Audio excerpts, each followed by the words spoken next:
你们好, welcome to my YouTube channel, 山海经. It's Zoe, I'm back. Zhou is my last name, Yi my first. Today's topic is Zhongguo's 4 Great Beauties of Ancient Times, Part 4, Yang Yuhuan.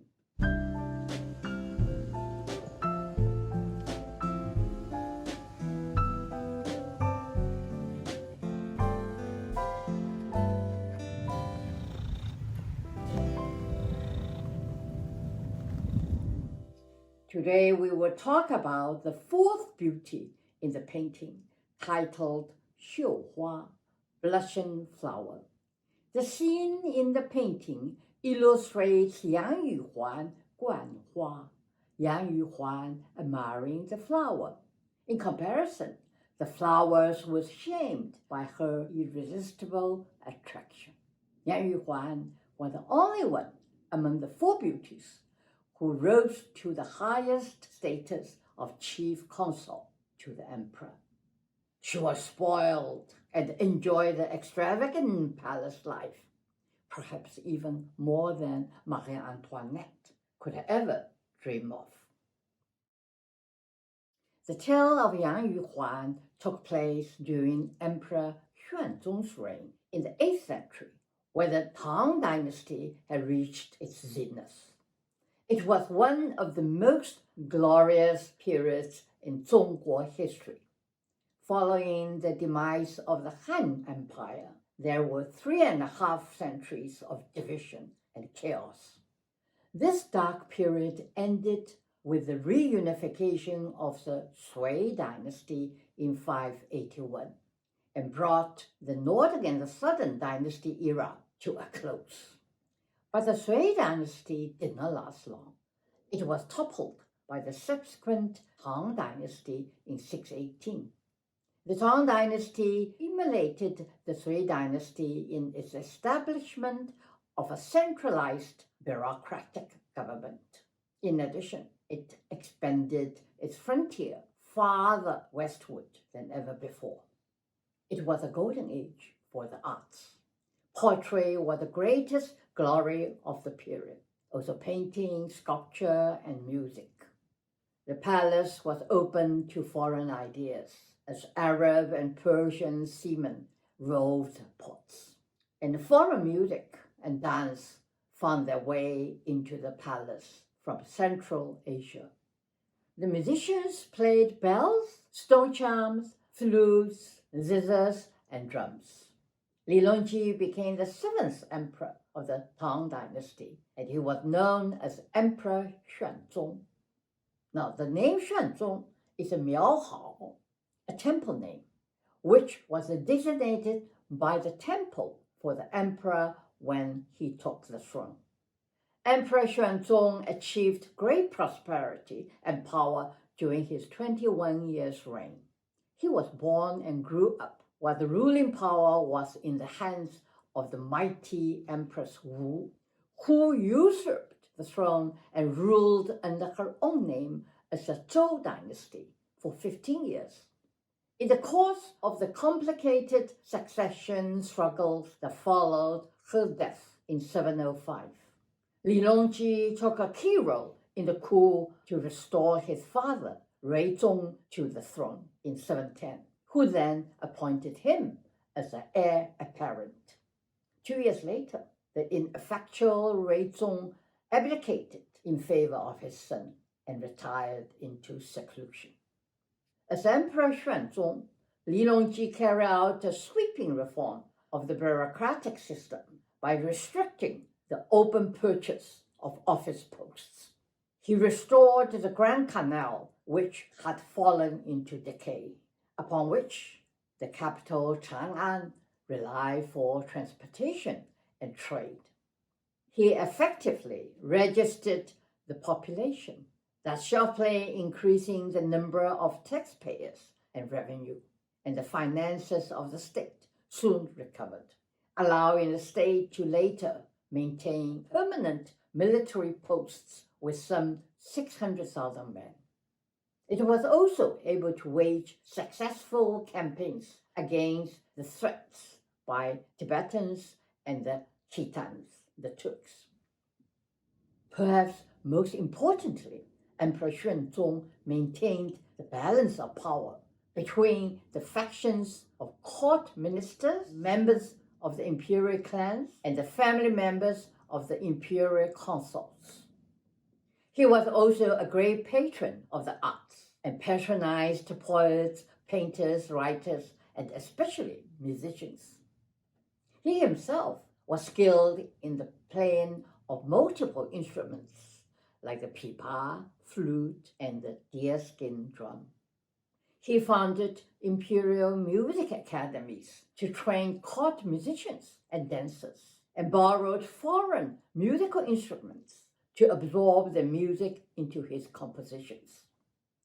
But in the later years of his reign, from about 740, his control of the state affairs began to wane.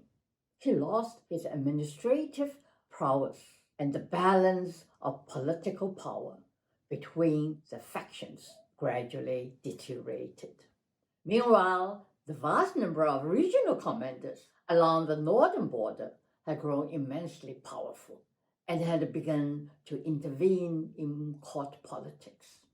It was during this later period of his reign, saddened by the loss of his favorite consort, Wu Huifei, who died in 737, that he became more and more withdrawn. Then, in about 745, at the age of 60, he set eyes on the 18-year-old Yang Yuhuan, who was then Shou Huangfei, his son Prince Shou's consort. She was a terrific dancer and impressed the emperor profoundly. To prevent criticism, he discreetly arranged for her to enter a Taoist temple, disguised as a Taoist nun under the name Haizhen. Yang Yuhuan remained a Taoist nun for a short period of time before Emperor Xuanzong bestowed a new wife on his son. Yang Yuhuan became Emperor Xuanzong's favorite consort, and thus began her extraordinary life. Yang Yuhuan came from a family with a long line of bureaucratic officials. Her father, Yang Xuanyan, served as a census official at the Shu prefecture in today's Chengdu and Sichuan. Yang Yuhuan lost her father at a very young age. She and her three sisters were then raised by their uncle, Yang Xuanjiao, who was a low-ranking official at Henan municipality. With her refined breeding, Yang Yuhuan was well accomplished, talented in singing and dancing, proficient in playing musical instruments, versed in metrical rhythm in the composition of melodies, in which the emperor could share the same enthusiasm and passion. Soon after, Emperor Xuanzong officially made Haizhen the newly restored rank of Guifei, the imperial chief consort, which was greater than the rank previously carried by Consort Wu. The imperial court and the palace addressed her as Nyangzi, the same way they had addressed the now deposed empress. 700 laborers were conscripted to sew and embroider fabrics for her. Officials and generals flattered her by offering her exquisite tributes. Emperor Xuanzong bestowed posthumous honors on her father Yang Xuanyan and granted the mother the title of Lady of Liang. Her three older sisters were conferred the titles of Ladies of Han, Guo, and Qin, and were gifted a monthly cosmetic allowance of 100,000 qian. Qian is coin. When the noble ladies were summoned to the imperial gatherings, even Emperor Xuanzong's highly honored sister, the Princess Yuzhen, did not dare to take seats more honorable than theirs. Many of her relatives took positions at court, and Emperor Xuanzong gave high offices to her uncle and 2 cousins. 2 of his daughters married to the Yang family. All her family members were honored and became exceedingly rich. All the officials fought to flatter them. Notably, her second cousin Yang Zhao, a perpetual gambler, rose quickly in the ranks as counselor. His name Zhao was a combination of 2 words, Jin and Dao, gold and sword, not a good omen, so to speak. Therefore, Emperor Xuanzong gave him the new name of Guozong, means loyal to the state. He became so powerful that he rivaled even the crafty politician Li Lingfu, and later succeeded Li as a chief minister upon his death. Now known as Yang Guifei, the chief consort, was granted special privilege to use the Huaqing pool, which had been exclusive private pool of previous Tang emperors. Emperor Xuanzong enlarged the palace at Huaqing Hot Springs, just for her to spend languorous hours bathing in the pool to keep her skin fresh. According to the historical record, when Emperor Xuanzong visited Huaqing Pool, he was accompanied by the 5 members of Yang family. Each led a team, dressed in the same shade of garments, with their sparkling jewels glittering in the air. Yang Guifei was often known or described as a beauty with well-rounded or a full-bodied figure, just as in Rome at the time. It was a body type that was considered beautiful. Perhaps it was for that reason that she started a fashion known as the hezi, an ancient bodice, a corset-like vest tied from the back to the front. And the lower part has a rope that the waist part of the skirt can be tied to at the same time. It was later worn by women for centuries in the Tang, Song, and Ming dynasties. It bears resemblance to the tudou in the Qing dynasty. It was well known that li zhi was Yang Guifei's favorite fruit, which was only grown in the south. To please her, the imperial couriers would take ships day and night on fast horses in a pony express-like manner to deliver them fresh to the capital every week.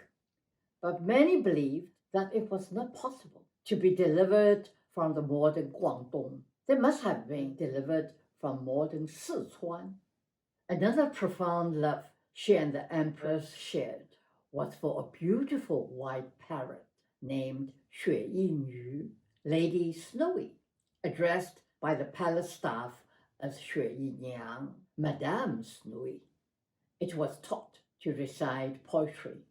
Whenever the emperor was losing at chess to Yang Guifei, the eunuch Shi, the emperor's personal attendant, would call Madame Snowy for it to fly onto the chessboard, flapping its wings to cheer up the emperor. Lady Snowy was later killed by an eagle. In her grief, Yang Guifei buried it in the imperial garden. With all the love Emperor Xuanzong bestowed on her, he took great pain to please her. In 746, she angered Emperor Xuanzong by being jealous and rude to him. In anger, he had her sent to her cousin's mansion. Later that day, he could not eat and battered his servants for minor offenses. Shi knew that the emperor missed Yang Guifei, so he suggested to deliver the jewels and garments she had left in the palace to her. Emperor Xuanzong immediately agreed and even ordered to deliver the imperial meals to her as well. On that very night, Yang Guifei went back to the palace. In 750, Yang Guifei again offended the emperor, and she was sent back to her cousins. The emperor regretted it as soon as his minister told him that he had overreacted. Again, he sent imperial meals to her. She wept and told the eunuch delivering the meals, "My offense deserved death. I will leave the palace. My jewels and treasures were gifts bestowed by His Imperial Majesty. It would be inappropriate for me to return them. I could only offer him what my parents gave me. As she spoke, she cut a lock of her hair and offered it to the emperor as a keepsake. And soon after, Gao Li escorted her back to the palace. The brief separation just intensified the emperor's infatuation and devotion to her. To fully understand the tale of Yang Guifei, we cannot ignore An Lushan, another major role in this drama. An Lushan was a general of Turkish origin. He rose to prominence as a general by defending the northeastern frontier from the Khitan, the Turks, and other threats. Through his frequent visits to the capital Chang'an, he had gained favor with the emperor and the chancellor Li Lingfu. In 747, during his visit to Chang'an, Emperor Xuanzong allowed him into the palace. In no time, he charmed and honored Yang Guifei as his mother, and her cousins and sisters as his brothers and sisters. In 751, An Lushan celebrated his birthday in Chang'an and was honored with abundant gifts from the palace. 2 days later, he was summoned to the palace by Yang Guifei. To amuse Emperor Xuanzong, Yang Guifei wrapped the obese An Lushan in an extra-large infant wrapping, and the prank caused much laughter among the eunuchs and the ladies-in-waiting. When Emperor Xuanzong heard the roar of laughter, he wondered what was going on. The eunuch reported that Yang Guifei had given birth 3 days before and was washing her big, fat baby, Lu Shan. Emperor Xuanzong was truly amused by the comic look of An Lushan in the infant wrapping and couldn't help but join in laughing. Thereafter, An Lushan was allowed free admission into the palace. Soon there were rumors that An Lushan and Yang Guifei would carry on an affair. Emperor Xuanzong discounted the rumors, thinking it ridiculous. Before long, An Lushan was appointed as Jidou Shi, the military governor over 3 prefectures. With such powerful patronage, An Lushan came to control an army of 200,000. This led to the conflict between Yang Guifei's favored cousin Yang Guozong and An Lushan. Yang Guozong repeatedly acted provocatively toward An Lushan, such as arresting and executing staff members from An Lushan's mansion in Chang'an. And An Lushan was jealous of Yang Guozong's status and power. His resentment toward Yang Guozong soon turned against the emperor. In 55, An Lushan staged a rebellion with an army of 180,000 troops marching into the capital. Emperor Xuanzong believed that Yang Guozong's conflict with An Lushan had caused the rebellion. Not to provoke the rebellion any further, he considered passing the throne to his Crown Prince Li Chang. But Yang Guozong persuaded Yang Guifei and her sisters to speak against it. Emperor Xuanzong changed his mind and did not abdicate the throne. However, the central government had no standing armies under his own command to rival An Lushan's forces. When the last major imperial defense fell, the capital was captured in 756.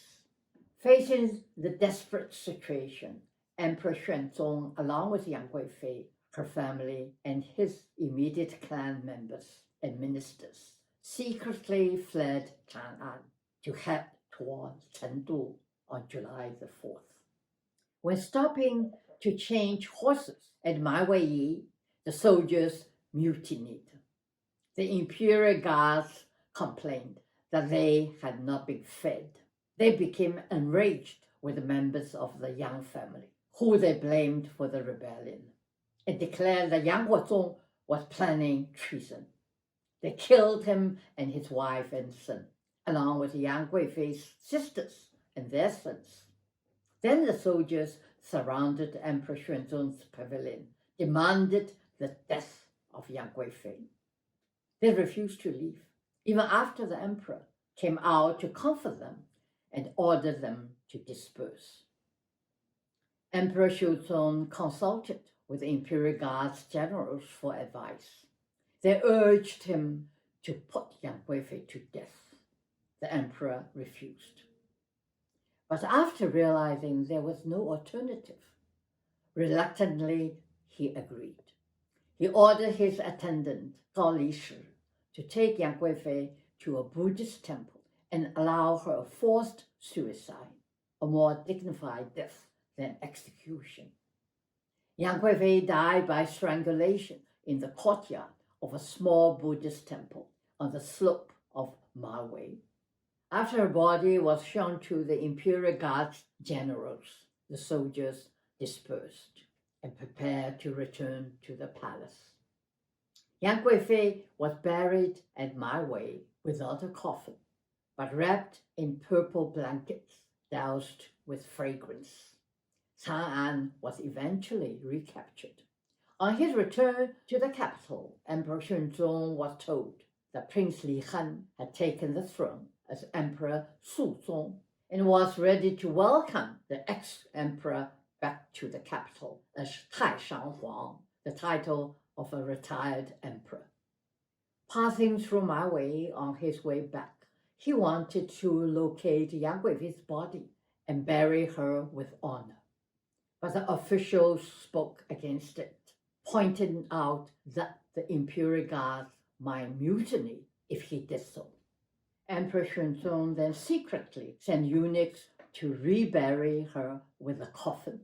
What they found was her decomposed body, but the shana, the fragrance bag, buried with her was still fresh.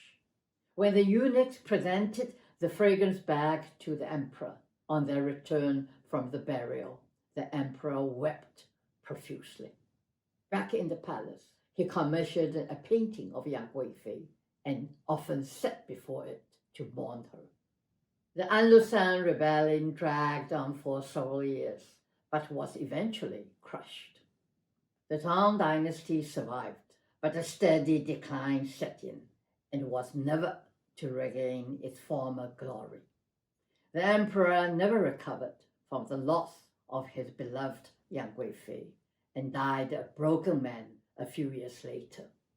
Neither could she be easily forgotten by history. Her story has been the subject of many outstanding poems and dramas.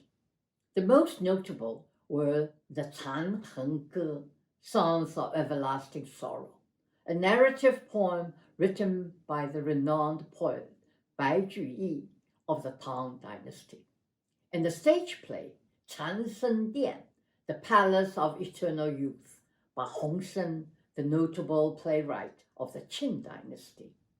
Yang Guifei's tale was highly popular in Japan as well. A Japanese rumor circulated that Yang Guifei had been, in fact, rescued and had escaped to Japan, where she had lived out her remaining life.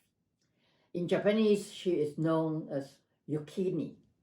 Bai Juyi's narrative poem, Tan Heng Ge, Songs of Everlasting Sorrow, served as inspiration for the Japanese classic novel, The Tale of Genji. The tale begins with a doomed love between an emperor and a consort. The traditional Japanese drama, No Place, have also been staged based on Yang Guifei's story. And the 1955 Japanese film, Princess Yang Guifei, was a film of her life. After reviewing their life stories, I can't help but come to the conclusion. The fates of the four beauties shared some commonalities. Besides Yang Yuhuan, they were subject to men's plots and intrigues and were used by them as bait in their political conflicts. They were credited and all blamed for the nation's fall and survival, perhaps more than deserved. Aside from Yang Yuhuan, we have little concrete or historical record of their ends. Once they served their purpose, they were cast aside. Their end didn't seem relevant anymore. But without a doubt, they all ended tragically. Xi Shi was likely drowned at the bottom of the river. Wang Zhaojun lived and died far from her homeland. Diao Chan vanished into thin air, and Yang Guifei was strangled to death on the slopes of Maowei. The consolation is that they have lived on in people's heart to this day. They were admired for their beauty, and more importantly, for their courage to accomplish what they were destined to do. And their life stories have been told continuously throughout the centuries and dramatized to the heights of people's fantasies. Well, what do you think? Were they victims or heroines? Were their lives well lived? Are there places in history and legend worth the pain and struggle? I'd love to know your thoughts. Feel free to share them in the comments. Now, for my next episode, I'll talk about Shanghai, the old Shanghai of the 30s and the 40s during my childhood. I can say that I'm one of the very few who lived in old Shanghai, still alive and active today, who can tell you what old Shanghai was really like. If that sounds interesting to you, just remember to tune in. Thank you again for listening. Take care. 保重.